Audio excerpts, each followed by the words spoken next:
남북 통일과 동성애 문제에 대해 기독교인과 비기독교인의 입장차가 큰 것으로 나타났습니다. 한국교회 성도들의 사회 문제 인식에 대해 살펴봤습니다. 전국 신천지 피해자연대가 신천지 이만희 교주와 후계자였던 김남희를 경찰에 고발했습니다. 올해는 유독 겨울철 기부의 손길이 크게 줄어든 것으로 나타났습니다. 오늘 뉴스리포트에선 기부에도 한파가 불어닥친 현상에 대해 시민들의 생각을 들어봅니다. 성경교육과 악기사역으로 다음 세대를 세우는 도화 장로교회 현장을 취재했습니다. 한국교회 선교의 미래를 심도 있게 논의했던 올해 선교계의 동향을 점검해봤습니다. 오늘날 남북한의 모습을 한눈에 볼 수 있는 사진 전시회가 열렸습니다. 안녕하십니까. 구티비 뉴스입니다. 한국기독교사회문제연구원 조사에 따르면 한국교회 성도들이 남북 통일에 더 긍정적인 것으로 나타났습니다. 반면 동성애 문제에 대해선 비기독교인들보다 엄격한 모습을 보였는데요. 관련 내용을 살펴봤습니다. 홍희은 기자입니다. 평화 기조 속에 비교적 순조로운 행보를 보이고 있는 남북관계. 통일에 대한 기대감이 높아지는 가운데 한국교회 성도들은 절반 이상이 통일에 긍정적인 것으로 나타났습니다. 한국기독교사회문제연구원이 기독교인 800명, 비기독교인 200명 등 성인 남녀 1000명을 대상으로 조사한 결과 기독교인 중 57.3%가 남북 통일에 찬성 입장을 보였습니다. 특히 20대 젊은 층에서 55.8%의 찬성 비율을 보인 점이 눈길을 끕니다. 반면 비기독교인들은 절반에 못 미치는 46.5%만이 통일에 찬성한다고 응답했습니다. 20대 젊은 층은 불과 27%만이 통일에 찬성 의견을 보여 기독교인들과의 뚜렷한 차이를 보였습니다. 몇 년째 우리 사회를 떠들썩하게 만들고 있는 동성애 문제에 대해서도 기독교인과 비기독교인의 입장 차이가 확연하게 드러났습니다. 동성애가 죄악인지 여부를 묻는 질문에 기독교인은 53.5%가 그렇다고 응답한 반면 비기독교인은 18.5%만이 그렇다고 답해 사회적 인식이 크게 다른 점을 볼 수 있습니다. 동성애는 질병인가라는 문항에서도 비슷한 차이를 보였습니다. 기독교인의 45.2%가 동성애는 질병이란 인식을 가진 데 반해 비기독교인들은 23.5%만이 동성애가 질병이라고 답변했습니다. 이 같은 차이에 대해 한국기독교사회문제연구원 박재영 책임연구원은 사랑과 평화를 바탕으로 하는 기독교 정신에 따라 기독교인들이 남북 통일에 긍정적인 것으로 보인다며 이제는 교회가 사회를 향해 평화를 말하고 실천하는 모습이 필요하다고 조언했습니다. 끝으로 동성애 문제에 대해 조사한 이화여자대학교 송진순 박사는 성소수자 문제가 사회적으로 심화하는 가운데 보수교회가 보이는 배타적인 모습은 바람직하지 않다며 이들에게 복음의 메시지를 전하고 사회와 소통하는 모습이 한국교회에 나타나야 한다고 지적했습니다. 구티비 뉴스 홍우연입니다. 전국 신천지 피해자연대가 신천지 이만희 교주와 후계자였던 김남희를 경찰에 고발했습니다. 이들은 27일 기자회견을 열고 우리 사회에 막대한 피해를 입히는 신천지를 횡령, 배임 및 종교 사기로 고발했다고 밝혔습니다. 전 피어는 경기도 가평 일대의 여러 부동산이 지난해 신천지를 탈퇴한 것으로 알려진 김남희의 명의로 돼 있는데 이는 김남희 개인의 재산으로 취득한 게 아닌 것으로 의심된다며 만약 신천지의 자금으로 취득한 부동산이라면 명백히 업무상 배임과 횡령 문제가 발생한다고 지적했습니다. 이와 함께 김남희가 자신의 명의로 부동산을 취득하는 과정에서 이만희 교주의 공모가 있었는지 여부도 함께 조사해달라고 요청했다고 말했습니다. 한편 전 피어는 이날 형사 고발과 함께 신천지 피해자들의 물적, 심적 피해를 보상하란 내용의 민사소송도 함께 제기했습니다. 이들은 이른바 청춘 반환 소송이란 이름으로 민사소송을 제기하고 과거 일본 통일교 피해자들이 공동으로 대응해 승소 판결을 받은 것처럼 대대적으로 피해 보상 운동을 전개해 나갈 것이라고 밝혔습니다.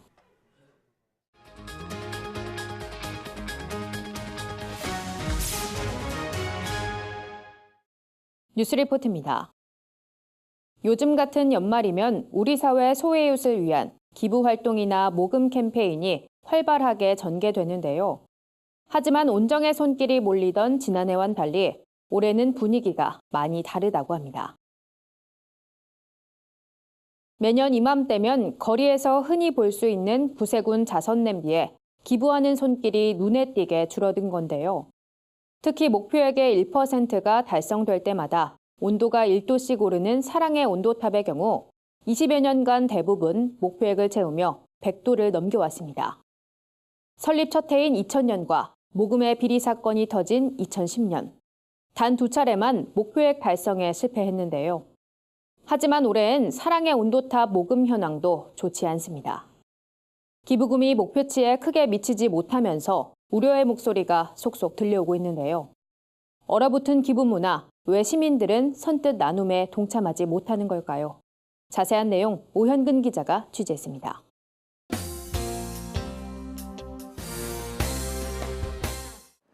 올겨울 부쩍 추워진 날씨는 거리를 다니는 사람들의 몸을 잔뜩 움츠러들게 만듭니다. 거기다 연말연시 거리를 장식하는 모금함에도 기부의 손길이 끊기면서 추위를 더욱 실감하게 합니다. 약 20여 년 전 우리나라에 처음 도입된 사랑의 온도탑은 올해 4,105억 원을 목표로 서울 광화문을 비롯해 전국 시도 17곳에 세워졌습니다. 목표치의 1%가 모이면 1도씩 올라가는 식인데 최근 몇 년째 더딘 속도를 내고 있습니다.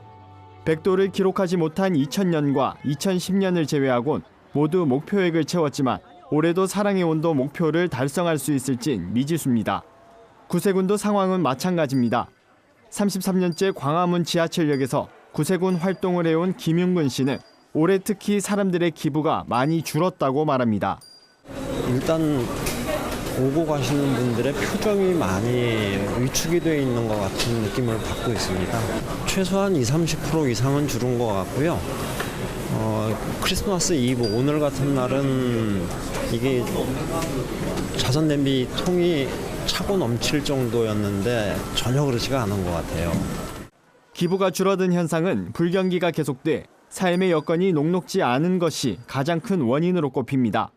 한편으론 기부금 횡령 사건 등으로 기부금 사용에 대한 국민적 신뢰를 잃은 것도 상당한 부분을 차지하는 것으로 분석됩니다. 시민들의 생각을 들어봤습니다. 이전만큼 기부에 대한 그런 알림, 이제 그런 적극적인 홍보 정책이 사실상 많이 줄어들었다라고 생각이 들어요. 정작 자기들이 먹고 사는 일에 있어서 더 신경을 써야 되기 때문에 누군가를 위해서 뭔가 돕고 하는 데 있어서 좀 더 소극적일 수밖에 없는 것 아닌가. 내가 기부한 그런 금액이 과연 본질적으로 잘 쓰여지는지, 혹시 그 과정에서 다른 곳으로 혹시 이제 들어가진 않는지 그런 의심 같은 것도 조금 있지 않나. 그러니까 뭔가 그렇게 투명하게 결과적으로 볼 수 없으니까. 전문가들은 기부자의 알 권리를 강화해야 한다고 지적하고 있습니다. 예컨대 이영학 사건은 개인 성금이 기부단체 불신으로 이어진 것처럼 단체 스스로 기부금 사용처를 적극적으로 알려야 한다는 겁니다. 사랑의 온도탑은 현재 38.4도를 기록하고 있습니다. 약 1,576억 원가량이 모금된 건데 이는 지난해 같은 기간의 80%를 조금 넘긴 수치입니다. 목표에까지는 아직 갈 길이 멀지만 관계자들은 이웃사랑을 위한 더 많은 온정을 당부하고 있습니다. 구티비 뉴스 오현근입니다.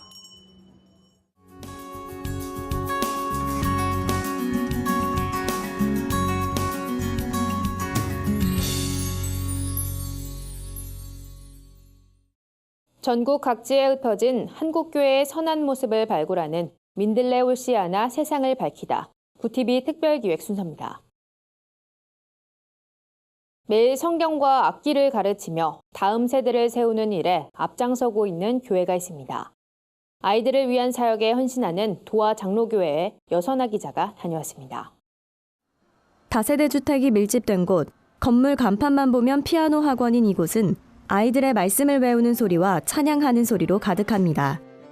매일 아이들로 문정성시를 이루는 이 교회에선 피아노와 같은 악기를 가르치는 것은 물론 말씀 교육도 병행하고 있습니다. 평소 아이들에 대한 애정이 각별했던 김 목사는 교회 전체를 아이들을 위한 공간으로 꾸몄습니다. 2층엔 아이들이 악기와 성경 공부를 할 수 있는 공간으로 3층은 예배당으로 사용하고 있습니다. 제 아내도 그렇고 저도 그렇고 아이들을 정말 좋아해요. 그 아이들을 좋아하면서 그냥 교회 안에 울타리 안에 오는 아이들 정말 사랑으로 품어줬어요. 김성환 목사와 양 개점 사모는 주어진 상황에서 아이들을 사랑으로 품다 보니 자연스럽게 다음 세대 사역을 할 수 있게 됐다고 말했습니다. 김 목사와 양 사모는 2012년부터 데일리 스쿨을 만들어서 아이들에게 매일 성경을 가르쳐주고 있습니다. 데일리 스쿨을 통해 아이들은 자연스럽게 매일 성경을 읽게 되고 암송을 하게 됐습니다. 피아노 공부와 성경 공부 너무 재미있어요. 매일 성경 공부하는 걸 통해서 말씀도 잘 외워지고 하나님에 대해서 잘 알게 됐어요. 아이들의 열심은 믿지 않는 부모들을 교회에 출석하게 하는 기적으로도 이어졌습니다. 교회를 통해 아이들이 변하는 모습을 보며 변화한 겁니다. 크지 않은 규모에도 대형 교회 못지않는 사역을 감당하는 도화 장로교회. 다음 세대 위기를 말하는 한국교회에 한 줄기 빛이 되고 있습니다. 구TV 뉴스 여선아입니다. 올해는 어느 때보다 선교에 대한 관심이 높았던 한 해였죠. 굵직한 선교 대회들이 연이어 개최되는가 하면 중국 선교가 점점 어려워지면서 이에 대한 대책 마련이 시급하다는 목소리도 있었는데요. 올 한 해 국내외 선교계 동향을 살펴봤습니다. 가장 눈에 띄었던 점은 지난해 한국교회가 파송한 선교사 수가 231명 증가한 겁니다. 반면 선교 대상 국가는 2개국 줄어들어 선교 전략에도 변화가 속출했습니다. 선교 단체들은 이제 양적 증가보다 질적 성장이 필요한 시대라고 입을 모았습니다. 이런 의견들은 GMS 세계 선교대회와 KWMA 선교 전략회의, 2018 CCC 엑스플로 대회 등 올해 우리나라에서 열린 굵직한 선교대회에서 주로 논의됐습니다. 이들 대회는 한국교회의 선교 비전을 제시했다는 긍정적인 평가를 얻고 있습니다. 하지만 중국 정부의 교회 핍박 정책으로 중국 선교가 어려워지면서 이에 대한 우려도 잇따랐습니다. 앞으로도 중국의 종교 핍박이 지속될 걸로 보여 대책 마련이 불가피해졌습니다. 선교계 관계자들은 무엇보다 남북 화해 분위기 속에서도 북한 선교 현실은 나아지지 않고 있다며 내년엔 북한 인권 문제와 종교 문제에도 관심을 가져야 한다고 조언했습니다. 올해는 한반도 평화 기조가 이어지면서 남과 북을 주제로 한 다양한 전시도 잇따르고 있는데요. 최근 남북한의 모습을 엿볼 수 있는 특별한 전시회가 열렸습니다. 북한 창전거리의 야경과 려명거리의 풍경, 북한 대성산 유원지의 평화로운 가족들의 모습 등 쉽게 접할 수 없었던 북한의 일상이 눈길을 끕니다. 또 전시엔 1983년 여의도, 헤어진 가족의 이름이 쓰여진 플랜카드를 등에 맨 이산 가족과 사드 배치를 반대하고 평화를 외치는 소성리의 모습 등 분단의 현실을 엿볼 수 있는 남한의 모습도 사진으로 전시됐습니다. 통일의 꽃이 피었습니다란 주제로 진행된 이번 남북 사진전엔 조선 6.15 편집사와 일본 조선신보사에서 촬영해 제공한 북측 사진, 남북사진 문화교류 추진위원회의 남한사진 총 30여 점이 전시됐습니다. 남북사진 문화교류 추진위원회 엄상빈 위원장은 남북한 문화예술 교류를 통해 내년엔 금강산에 남북 사진작가들이 모여 공동 촬영을 진행할 수 있길 기대해 본다며 더 나아가 남한과 북한에서 공동 전시를 여는 날이 오길 소망한다고 전했습니다. 이번 남북 사진전은 1월 3일까지 서울 중구 갤러리 꽃피다에서 만날 수 있습니다. 오늘의 사회 이슈를 여선아 기자가 종합해드립니다. 오늘의 이슈 포커스입니다. 문재인 대통령의 국정 지지도가 취임 후 처음으로 45%선 아래로 떨어졌다는 여론조사 결과가 나왔습니다. 세부 항목별로 살펴보면 중도층에서 큰 폭으로 떨어졌고 50대와 경기, 인천에서도 낙폭이 컸다고 밝혔습니다. 또 직업 중에선 자영업자와 노동직에서 나이대별로는 30대와 40대에서 지지도가 상당폭 내려갔습니다. 반면 대구, 경북과 서울 지역 20대, 보수층과 진보층에선 문 대통령 지지율이 조금씩 올라 결집하는 양상을 보였습니다. 국세청이 국세통계연부를 통해 지난해 직장인들의 평균 연봉은 3,519만 원으로 집계됐다고 밝혔습니다. 이어 총 급여가 1억 원이 넘는 억대 연봉자는 72만 명에 달한다고 전했습니다. 또 10명 중 4명은 근로소득세를 내지 않는 면세자였고 1인당 연말정산 환급액은 평균 55만 원이었습니다. 올해 연말정산을 신고한 근로자는 총 1,801만 명으로 전년보다 1.5% 늘었습니다. 내년 2월부터 병사들은 평일 일과 후 4시간가량 부대 밖으로 외출할 수 있게 됩니다. 또 외박대 위수 지역을 벗어나선 안 된다는 제한도 폐지됩니다. 국방부는 자율과 책임의 문화를 정착해 나가고 위반 행위 시 상응한 책임을 물을 수 있도록 전군 공통 규정을 마련할 것이라고 설명했습니다. 구티비 뉴스 여선아입니다.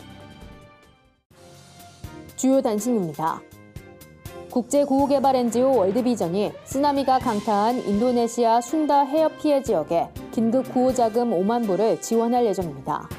지원금은 재난을 경험한 아이들의 정서적 회복을 위한 아동심리보호센터 운영, 피해 주민들을 위한 생필품 지원 사업에 사용될 예정입니다. 명성교회 세습을 옹호하는 예장통합 정체성과 수호연대가 내달 사무실을 개소하고 신년 할애회도 개최하겠다고 밝혔습니다. 예정현 최경구 대표회장은 선교적 봉사와 섬김을 실천한 명성교회를 지키는 것이 통합교단을 지키는 것이라면서도 명성교회를 음해하는 세력에 적극 맞서겠다고 주장했습니다. 한국생명의 전화가 내달 10일 연동교회에서 생명사랑 목회포럼 창립 예배를 드립니다. 목회포럼은 우리나라가 13년 동안 이어온 자살률 1위란 불명예를 해결하기 위해 목회자들과 평신도 지도자들이 마음을 모아 목회포럼을 창립하게 됐다고 설명했습니다.